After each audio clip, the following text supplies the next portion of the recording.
Keçən düşmüş qəbul sualına baxın. Sualda bizə nə deyir?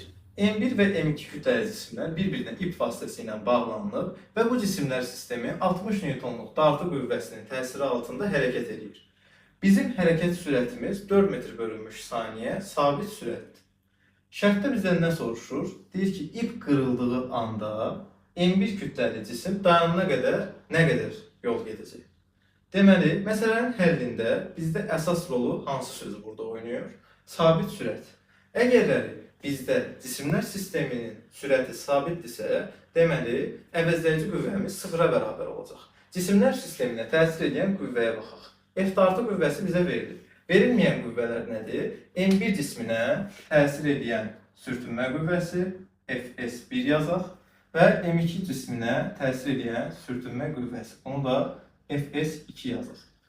Bu iki qüvvə dartı qüvvəsinə əks istiqamətində təsir edildiyinə görə əvəzləyici qüvvənin sıfıra bərabər olması üçün bu ikisinin cəmi dartı qüvvəsinə bərabər olmalıdır. Yazırıq.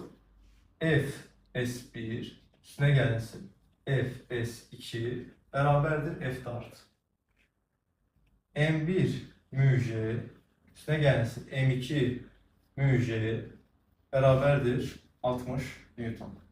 M1 bizə 10 kiloqram, M2 də 5 kiloqram verilir. Müjə əgər mətərzi xaricinə çıxsa, bu 15 müjə deyəcək. 15 müjə bərabərdir 60 Newton. Müjə bərabər olacaq 4 Newton.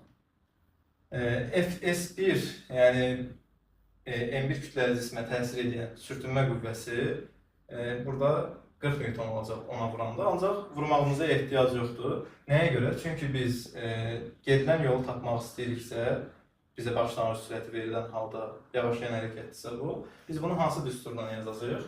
S bərabərdir V0 kvadratı bölünmüş 2A düsturu. Burada bizim elə təcilimiz müjədir. Deməli, buradan da yazacağıq. Bizə sürət nə verilib? 4. 4-ün kvadratı 2A, 2 vurulsun 4, bu da bərabərdir 2 metr. Yəni bunun əvəzində burada nə yaza bilərdik? A-nın əvəzinə.